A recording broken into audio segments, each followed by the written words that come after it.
किसान भाइयों, गेहूं में अंतिम यूरिया डालने का समय भी अब आ गया है। आज हम जानेंगे अंतिम यूरिया कब डालना चाहिए, इसके साथ क्या डालना चाहिए जिससे हमें गेहूं में अच्छा उपज बाद में मिल सके।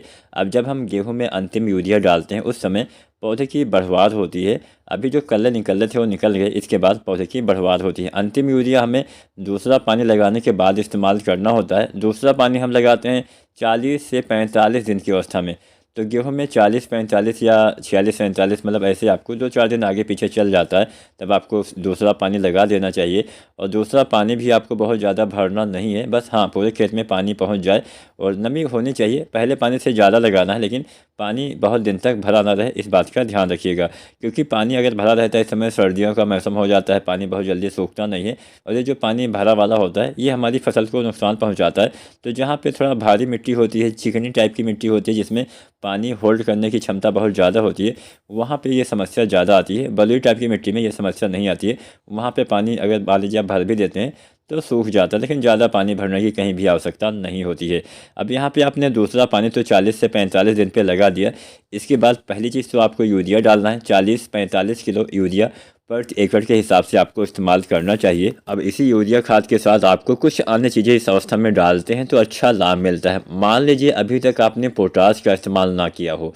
हमारे बहुत से किसान साथी पोटाश नहीं डालते हैं। अगर आपने पोटाश ना डाला हो तो इस अवस्था में भी आप पोटाश डाल के पोटेशियम तत्व की पूर्ति कर सकते हैं।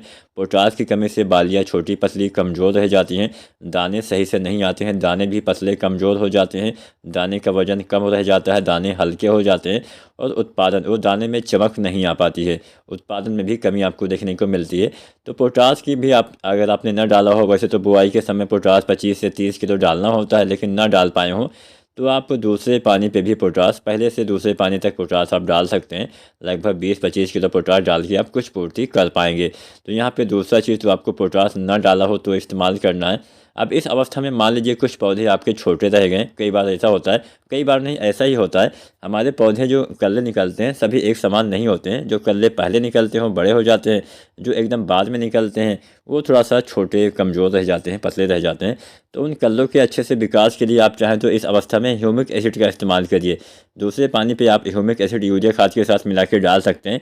ह्यूमिक एसिड डालेंगे तो पौधे में कुछ ऐसे भी तत्व होते हैं जो अघुलनशील हो जाते हैं, कुछ भी ज़्यादा पीएच वगैरह होने की वजह से, तो वो तत्व दोबारा से आपके पौधे को उपलब्ध करवाने का काम ह्यूमिक एसिड करता है। ह्यूमिक एसिड से जड़ों का विकास अच्छे से होता है, प्रकाश संश्लेषण अच्छे से होता है, पौधे भोजन अच्छे से बनाते हैं, मिट्टी को ये भुरभुरा बनाता है जिससे जड़ों का विकास अच्छे से हो पाता है। तो जो ह्यूमिक एसिड आता है 98% वाला, लगभग 1 से 1.5 किलो, साथ में आपको डालना है यूरिया। यूरिया आपको लेना है 40 से 45 किलो। ये दो चीज़ें आपको दूसरे पानी के बाद इस्तेमाल करना है। पोटाश ना डाले हों तो पोटाश का भी प्रयोग कर सकते हैं। तो इसके इस्तेमाल से पौधे में अच्छे से जड़ों का विकास होगा, नाइट्रोजन की भी पूर्ति होगी, जिससे आपके पौधे में हरियाली भी आएगी, अच्छे से ग्रोथ होना स्टार्ट हो जाएगा। जो पौधे छोटे रहेंगे उनका भी विकास सही ढंग से हो पाएगा। तो ये तो हो गया कि आपको हाँ दूसरा पानी लगाने के बाद यूरिया खाद के साथ अंतिम यूरिया हम 50-55 दिन तक डाल देते हैं। अब यहाँ पे ध्यान आपको ये भी रखना है कि अंतिम यूरिया 50 से 55 दिन की अवस्था तक आपको डाल ही देना है। जितना बाद में आप यूरिया डालेंगे आपकी फसल के लिए अच्छा नहीं होगा। आपके पौधे की हाइट ज़्यादा होने से पौधे गिरने की संभावना भी काफ़ी बढ़ जाती है। तो यूरिया खाद आपको 50 या 55 दिन तक अपने गेहूं में इस्तेमाल कर देना चाहिए। इसके बाद हम कोई भी दानेदार खाद मिट्टी में इस्तेमाल नहीं करते हैं। जो कुछ भी हमें डालना होता है उसका हम स्प्रे विधि से प्रयोग करते हैं, छिड़काव विधि से प्रयोग करते हैं।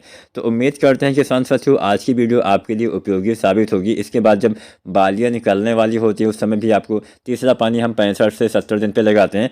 और बालियाँ निकलने से पहले गबोट की अवस्था में आपको NPK 0.34 डालना होता है, जिससे बालियों का निर्माण आपका अच्छे से हो पाता है। साथ में बोरोन भी डालिए। NPK 1 से 1.5 किलो, बोरोन 20% वाला 100 से 125 ग्राम डालेंगे तो बालियों का विकास अच्छे से हो पाएगा। अगर आज की वीडियो आपको पसंद आई हो तो लाइक करना, जो भी आपका सवाल हो कमेंट करिए और चैनल को सब्सक्राइब करिए। धन्यवाद।